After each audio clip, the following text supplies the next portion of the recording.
my life in regards of faith, it was an interesting journey, I would say, because my parents are completely not religious. So I was raised without any religion in my life. And I have goosebumps right now thinking of that moment, because I was like, oh my, wow, what is this? What is this? I think I should call my mom and warn her. And I said, Mom, I need to tell you something. And she says to me, you became a Muslim, right? Subhanallah, she knew. She knew.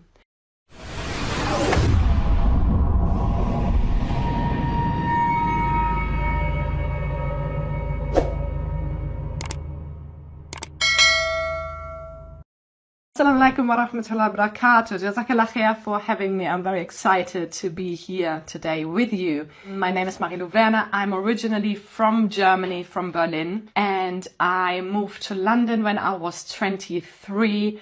I went to university there, studied there, and lived there for quite a while until I became a wife and a mother, and now I am based in Portugal. I'm also the founder of the Revert channel, and I'm a marriage transformation coach as work. How about your life in regards to faith? Well, my life in regards of faith, it was an interesting journey, I would say, because my parents are completely not religious. So I was raised without any religion in my life. Yet, since a young girl, I had a strong feeling in my heart that there must be a God. And I remembered that in my heart, I was about 13, 14 at that time, so quite young. And I looked out of the window and felt in my heart, how can people not believe that there is a God? So I always had that strong faith of God in my heart, although I was raised with any religion. Alhamdulillah. In Morocco, we were sitting on a rooftop terrace, and it was a really warm summer night. And I remember I was there with my friends and we were just laughing. It was 2 days before the wedding of my friend, and the adhan came on. And I have goosebumps right now thinking of that moment, because I was like, oh my, wow, what is this? What is this? It was beautiful. It was a beautiful moment, which left me speechless. I don't even have the words to explain it, but it left something within my heart. When I took my shahada, I remember that everyone around me started to cry. And I was just a little bit confused by that. It didn't feel as big for me in that moment. Probably I was just nervous.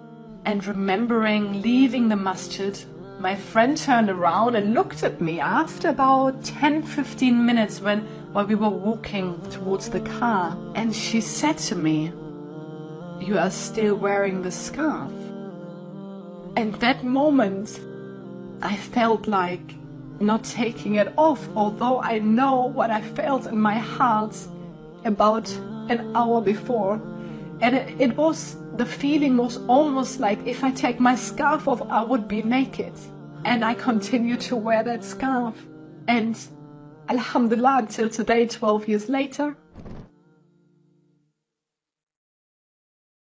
After I took my shahada for about 4 or 5 days, and then I had to take the boat over to Spain, and from Spain I flew back to Germany, not to England. So I had my holidays booked in Morocco, and then I thought I would visit my family and then go back to London where I was living. So obviously there was a challenge. And I remember I was sitting on that boat, picking up the phone, thinking, I think I should call my mom and warn her. So I called my mom, and me and my mom, alhamdulillah, we have a very close bond. And I remember I was sitting on the desk on the boat, and the wind was floating around me, and I was on the phone. She could hardly hear me. And I said, Mom, I need to tell you something. And she says to me, you became a Muslim, right? Subhanallah, she knew. She knew. And the second sentence she told me was, but you're not wearing a headscarf, right? And I said, almost out of shock that she knew, I said, no, I'm not, yes, I took my shahada, but I'm not wearing a headscarf. Astaghfirullah, I was lying in that moment. Then I remember a moment when I left the house without the scarf, and I was out, and then I went to a supermarket, but before I left the house completely, I put the scarf on. And I was on the cashier in the supermarket, and I'm turning around, and my mom was standing there.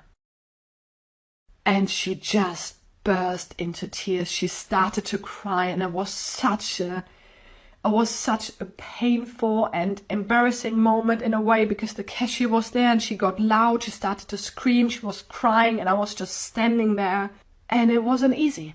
The transition wasn't easy, and today, 12 years later, this is still something which is not easy for her, me wearing the scarf. The biggest challenge I had converting to Islam was definitely my mother and her reaction to it, and her emotional outbreaks which she had for many years, and her worries and her fears and her crying and her calling me worried. That was one of the biggest challenges I had to face. Also, going back to university, I remember my head teacher looked at me and saying, "What happened to you? Did you shave up your hair?" And I said, "No, I became a Muslim." So there were quite inappropriate comments and moments and challenges where I had to breathe through and walk through, and Allah was with me.